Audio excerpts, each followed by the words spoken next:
Hai guys, ada bersama Derby. Rerang Houthi menunjukkan ketololannya sebagai pengamat politik. Kenapa aku bilang tolol? Ini tolol banget. Dia berusaha menjebak, tapi mempertontonkan ketololan si pengamat Banteng ini. Udah bahas. Ini dia. Resmi. Kira-kira apa kiat Pak Prabowo sehingga bisa melampaui tingkat kepuasan dari Pak Jokowi dalam rentang cuma 100 hari? Ingat ya, Pak Jokowi itu sampai ke angka 80% itu setelah hampir 10 tahun. Baru mendapat angka 80%. Sebelumnya di bawah terus naik 80%. 80. Ini 100 hari bahkan lebih tinggi dari Pak 100 Jokowi. sudah lebih tinggi dari Pak Jokowi. Artinya kan Sebentar, sebelum saya ke Bung Noel dan Bang Rio dan juga Bang Daulay, saya ingin tanya lu, menurut Anda apa? saya nggak tahu, makanya saya mau tanya. Apa sih kiatnya gitu loh. Hebat sekali Pak Prabowo sehari dalam 100 hari udah melampaui Pak Jokowi gitu loh. Menurut Gimana Anda kalau nggak sehebat itu? Siapa? Menurut Anda nggak sehebat itu? Enggak, ya kan survei itu mengatakan 80%. Kenapa semuanya gitu? Kan kita ngikutin survei itu. 80% melampaui Pak Jokowi yang bekerja selama 10 tahun baru dapat 80%. Ini cuma 100 hari. Ya, kan yang kebayang sama saya, dalam 100 hari aja udah 80,9%.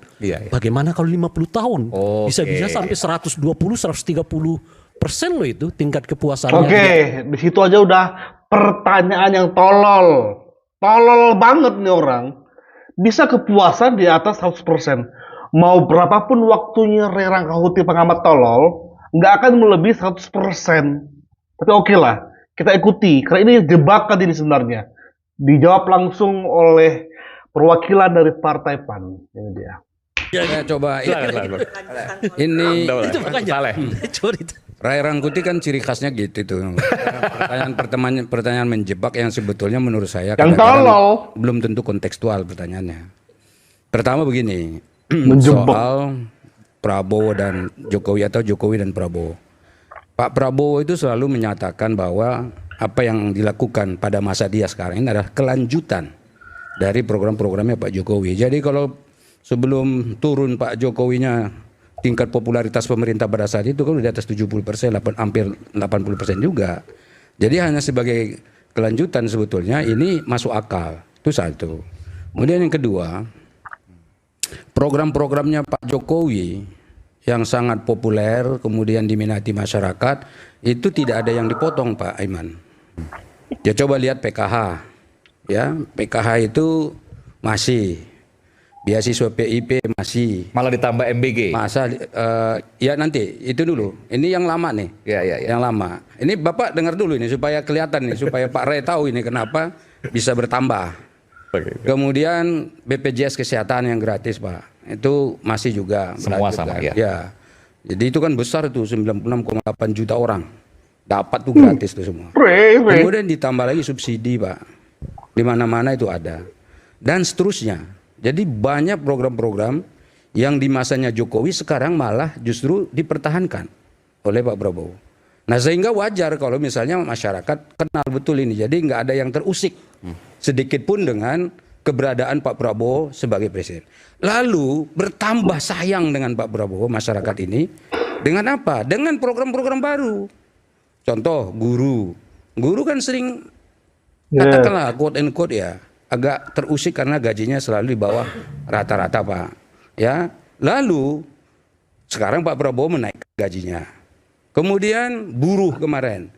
Ya kan mereka datang belum apa udah sudah kita sesuaikan. Ya enggak? Ongkos haji turun. Kan jelas ini semua jelas Pak. Kemudian ada subsidi pupuk yang tadinya masih dipotong sana potong sini sekarang harus sampai ke rakyat. Masuk Pak. Irigasi sekarang masuk ke rakyat. Kemudian ada lagi swasembada pangan yang sedang dikerjakan semua rakyat lihat. Itu terbuka dan bisa diaudit. Ditambah lagi dengan program yang sangat populer yaitu MBG. Ini loh. Jadi ini kan sudah sangat populer sekali. Akhirnya naik Pak. Gitu loh. Jadi karena dia memang betul-betul dibutuhkan masyarakat, ditambah lagi diplomasi internasionalnya. Pak Prabowo yang membanggakan kita Pak. Dia datang ke India dihormati seperti itu. Ya enggak, kemudian ketemu dengan raja di Malaysia dihormati luar biasa dan beberapa negara-negara lainnya betul-betul membuat kita bangga sebagai anak bangsa Indonesia. Dan itu ditayangkan. Bukan hanya oleh televisi misalnya kayak Kompas, Pak. iNews TV juga menayangkan itu, Pak Eman. Ya, toh.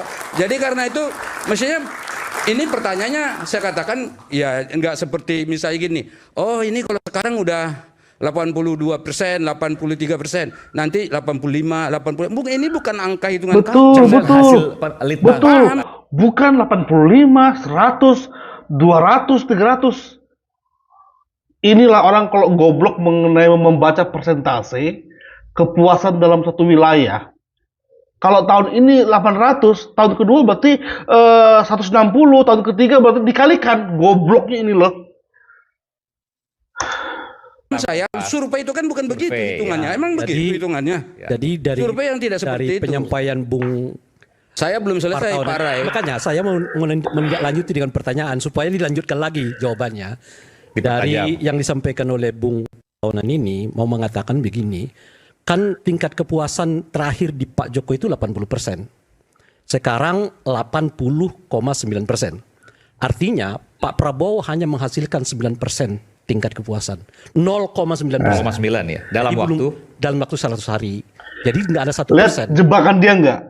Yang pertama dipertanyakan, kenapa langsung 80% terjawab? Lalu yang kedua, berarti kalau 80,9 sementara Pak Jokowi 80,0 berarti kenaikannya cuma 0,9. Itu pertanyaan jebakan dari si tolol ini, oke?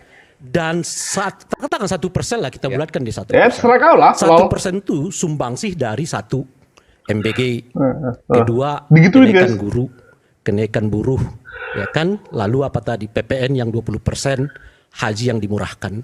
Jadi udah begitu banyak digelontorkan oleh Pak Prabowo, tambahan-tambahan di luar apa yang sudah pernah dikerjakan oleh Pak Jokowi. By the way, nanti aku akan jawab guys ya. Logika tolol dari si tolol ini, aku akan bantah. Oke guys? Ternyata tingkat kepuasan ke Pak Prabowo itu masih 1%. Oke, saya jawab ya. Ya, iya, tunggu. Udah paham, saya udah paham ke pertanyaannya. Dan ini sebetulnya adalah pernyataan yang saya katakan menelikung di ujung, Pak. Sebab apa? Iya. Penjelasan saya tidak seperti itu. Saya katakan ini Pak Prabowo ini adalah kelanjutan dari Pak Jokowi. Andai kata programnya tidak bagus, Pak, nggak tertutup kemungkinan turun sampai 50%. Tidak tertutup kemungkinan sampai turun 40%. Karena kelanjutan. Belum selesai. Jadi Maka potong dulu. kita mengatakan Anda tadi bicara sedikit pun walaupun saya terganggu, saya nggak potong loh. Kita mau mengatakan justru karena kelanjutan logika yang Anda bangun itu jadi benar.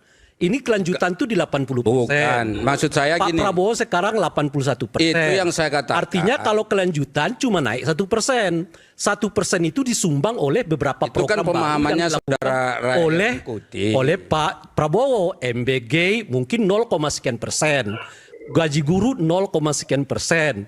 Lalu gaji buruh 0, sekian persen. Haji yang dimurahkan 0, sekian persen. Gitu loh maksud saya. Jadi mungkin ini bahan evaluasi loh. Jadi MBG Tolol! Ih, najis. Sebegininya kualitas. Oke, gini deh ya. Ya, aku kasih paham kepada si tolol si Rangkut ini ya. Dalam persentase, anggaplah Indonesia, karena emang survei di Indonesia. Berarti 100% yang disurvei, yang mewakili rakyat Indonesia, 270 menyatakan 80% itu puas kepada Prabowo. Berarti kalau Pilpres kemarin Prabowo menang, kita bulatkan aja, di angka 60%, karena 58 sekian, bulatkan aja 60% yang memilih Prabowo, berarti 20% lainnya itu adalah pemilih Ganjar, pemilih Anies. Bayangkan, pemilih Anies, pemilih Ganjar mengakui puas sama Prabowo. Berarti yang ditangkap Prabowo adalah 20% yang ditangkap Prabowo untuk menyatakan puas kepada Prabowo. Berarti ada lagi 20% lagi, lebih tepatnya 19,1%, itulah garis kerasnya anak-anak Abah, anak-anak Banteng yang mau di kemanapun kinerja Pak Prabowo akan mengatakan nggak puas kepada Prabowo. Karena apa? Itu garis ekstrimnya fansnya Anies, garis ekstrimnya fansnya Banteng. Tapi nggak akan nyampe di otak si tolol ini. Dia seolah-olah menganggap bahwa kita setolol itu untuk menerjemahkan perkataan dia. Ih, najis. Najis banget asli. itu nggak sampai 1% loh efek kepuasannya goblok. kepada Pak Jokowi. Udah. Kalau cara lihat cara penjelasannya. Ini kan Anda mengulang pernyataan maksud Anda yang saya, tadi gitu nih. loh. Iya. Ini kalau debat di sini jangan bolak-balik ngulang pernyataan yang sama. Habis kau. Habis waktu kita durasinya habis nggak bermanfaat. Habis kau. Jadi saya mengatakan bahwa apa yang dilakukan oleh Pak Prabowo disukai, disetujui, diminati oleh rakyat. Buktinya apa? Yang melakukan survei bahkan bukan Gerindra. Bukan pemerintah yang bikin survei. Yang bikin survei Kompas, Pak. Bapak tahu nggak latar belakangnya misalnya Kompas ini seperti apa mereka bikin survei? Selalu dijadikan panutan. Orang selalu percaya dari dulu sampai sekarang Kompas jadikan sebagai panutan, Pak. Dan nggak mungkin misalnya semua rakyat ini, oh deh kamu nanti pilih begini, kamu kasih tahu begini. Tidak. Ini independen. Jadi kalau misalnya hasilnya seperti itu, dah betul bahwa itulah hasil yang diinginkan secara objektif oleh rakyat. Dan itu buktinya. Tidak meragukan hasilnya, Bung. Itu Bukan, yang tapi keliru itu ya, justru tapi Pak dia Tahunan. Justru karena kita berdasarkan survei itu. Goblok banget sih ya Tuhan. Si Aiman membela lagi si Aiman ini. Itu lol.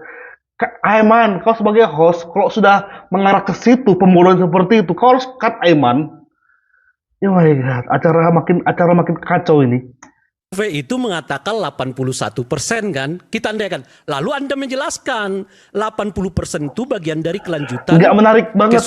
Kesan Pak Jokowi. Oke, saya ambil tuh. Berarti Pak Jokowi udah menyumbang 80%. Kalau angkanya cuma 81%, berarti Pak Prabowo masih ini 81%. Anda yang ketiga kali nih mengulak-ulak balik ini. Iya, itu kan penjelasan Enggak, yang ketiga kali. Enggak, ini saya juga akan menyatakan bahwa apa yang mau katakan lagi? saya mau katakan bahwa pemahaman terhadap survei tidak seperti itu. Iya. Lagi misalnya begini. Goblok banget. Sekarang misalnya katakan mohon maaf ada salah satu orang presiden terpilih. Ternyata rakyatnya tidak suka, Pak. Dalam hitungan 6 bulan bisa jatuh. Coba bisa nggak? Mungkin sekali rakyat nggak suka jatuh dia. Di dalam kepemimpinan kita misalnya kayak kemarin siapa di presiden kita yang singkat? Misalnya mohon maaf Gus Dur kurang terkenal apa, Pak? Wibawanya kiai besar dan semua orang suka dengan beliau. Tapi secara politik kan beliau tidak bisa bertahan juga. Tapi kan sistemnya Bisa beda berarti waktu itu, kan. Pak. Jadi ini bukan karena misalnya ini degenerate ini 80 tambah 1 sama dengan 81 dan seterusnya. Emang sesederhana masa Rangkuti pemikirannya Yang paling konkret. Anda ini kan paham soal survei. Masa Yang Iya. paling konkret. Justru karena itu makanya kita tadi kan masuk ke situ. enggak itu salah. Yang paling Cara konkret Anda itu berpikirnya adalah salah Pak itu. Soeharto hanya sekitar 7-8 bulan setelah ia dipilih yang kelima kali di dalam pemilu jatuh. Dan tingkat kemenangannya hampir 80%. Kalau Anda mau mengatakan begitu tuh, Lah, iya kan beda lagi. Ini berarti Anda membantah dan Boleh, mendukung saya apa tanya. saya. Apakah Gus Dur dan Pak Harto kan beda sistem dengan sekarang. Kalau sekarang dipilih langsung. Itu Kalau Bukan. Enggak. Oleh kan- Di dan tadi, Sira ini Bung langsung Partaunan sekarang mengatakan pada saat dia ngomong begitu tadi mengakui dan menyetujui apa yang saya sampaikan. Iya. Terbukti dengan Soeharto dia sendiri yang Iya, ngomong. Soeharto berapa makanya. bulan langsung jatuh. Kan saya tidak Padahal ada. Soeharto itu sangat kuat. Saya Militer masih tidak dalam dipegang, polisi dipegang, intelijen Saya dipegang. tidak dalam Kok bisa membantah jatuh? pernyataan Bung Partaunan. Mana ada pertanyaan saya yang mengatakan membantah? Bukan. Justru saya mengikuti alur Nah, berpikir tapi Anda. cara berpikirnya Anda gini, menyebut seakan-akan- bahwa tingkat kepuasan kepada Pak Prabowo itu bagian dari kelanjutan tingkat kepuasan kepada Pak Jokowi. Dan Jadi nggak dibeda-bedakan. Oke, saya ambil tuh. Boleh, saya tengahi, Bang Eman. 80% tingkat kepuasan kepada Pak Jokowi. Nah, si Aiman si goblok ini juga ada orang yang bisa saya tengahin. Harus kau kasih. Ini di sini kita sudah terjebak dengan ketololan Sri Rangkauti. Ini nggak akan selesai nih perdebatan ini. Karena nggak secara rasional cara penyampaian Sri goblok bin tolol ini. Yang sebelumnya diambil oleh Pak Prabowo, dibuat kreasi baru yang sekarang naik menjadi 81%. Tapi Pak Soeharto Berarti baru beberapa bulan sumbangsih terpilih, 7 bulan kalau dari tidak salah, langsung bisa program-program jatuh. baru Pak Prabowo terhadap Itu presiden tingkat kepuasan itu Perdana Menteri di 1%. Thailand pun Itu bisa maksud langsung saya. jatuh. Jadi ada Jadi, banyak fakta dan justru contoh. saya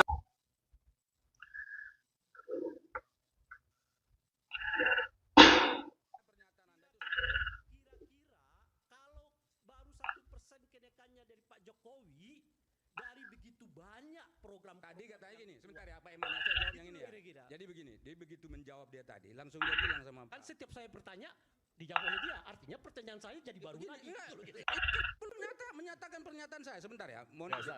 Tadi waktu Pak Noel menjelaskan soal bagaimana Pak Prabowo begini, langsung dia bilang, ini baru berapa bulan udah sekian persen. Nanti bagaimana kalau sudah sekian tahun? Berapa persen ini? Dia takut menjadi 90%. Kan itu pemahaman yang saya dapatkan. Takut. Nah sekarang begitu saya terangkan penjelasannya, langsung dia bilang berarti cuma 1% nih peningkatannya. Ini kan berarti logikanya salah. Paman saya sebelum Mampus kau. Mampus kau. Dan ada banyak contoh di negara lain, di negara kita juga. Saya tidak melihat menunjukkan bahwa dalam salah. Kepuasan terhadap Pak Prabowo. Maka saya tanya, kira-kira apa kiatnya Pak Prabowo kok sampai 81%? Udah saya terangin kan? Nah, dijelaskan oleh Bung Partonan. Udah saya terangin. Penjelasannya adalah, dan saya belum selesai langsung Anda potong. Penjelasannya adalah 80% itu kelanjutan Pak Aiman, itu saya masih ada setengah lagi yang belum saya jelaskan. Misalnya balik lagi. Oke, kalau begitu. Saya kan belum menjelaskan setengahnya lagi. Karena terus misalnya gini loh ya. Ada tadi sebetulnya penjelasan tambahan. Misalnya penegakan hukum, Pak. Penegakan hukum sekarang kan orang semua senang. Misalnya kayak MK, ya Mahkamah Konstitusi tiba-tiba memutuskan bahwa tidak ada presidensial threshold. Emang Anda pikir Pak Prabowo tahu soal pemutusan? Enggak tahu. Buktinya jalan, enggak diintervensi. Bukan begitu membungkam Sire ini, Bapak partai politik dari PAN. Begini caranya. Ketika Prabowo menang di angka 60%, itulah titik awal dimulai kepuasan terhadap Prabowo. 60% kita anggap. Karena kita anggap mereka memilih Prabowo karena dia puas dengan Prabowo. Berangkat dari situ dulu. Kinerja Prabowo selama 100 hari menunjukkan bahwa dia bisa bekerja. Apalagi dengan mempertahankan program-program unggulan Pak Jokowi yang membuat Pak Jokowi mendapatkan kepuasan 80%. Otomatis yang puas kepada Jokowi juga puas kepada Prabowo. Karena Prabowo mempertahankan. Oke? Lalu kenapa selama 100 hari kenapa naik 1%? Karena nggak mudah mencerdaskan para pemilih anak-anak Abah yang sudah sakit hati, yang hatinya penuh kepahitan, dan juga anak-anak banteng yang sudah jelas benci Jokowi, otomatis benci Prabowo. Itu sudah jelas. Kenapa 1%? 1% naik aja itu udah hebat. Berarti ngasih 1% aja dari angka 270 rakyat Indonesia, itu udah berapa juta itu? 2 juta orang. Dalam 100 hari bisa dicerdaskan untuk berubah. Yang awalnya gak puas jadi puas kepada Prabowo. Itu cara jawabnya. Jadi gak ada istilah puas 5 tahun ke depan menjadi 200%, 300%. Itu pemikiran yang tolol dari Ray Rangkuti. Goblok banget asli. Kesel aku. Dan ada lagi yang sama Immanuel Ebenezer. Bahas apa? Kita akan up guys. Thank you. Bye-bye.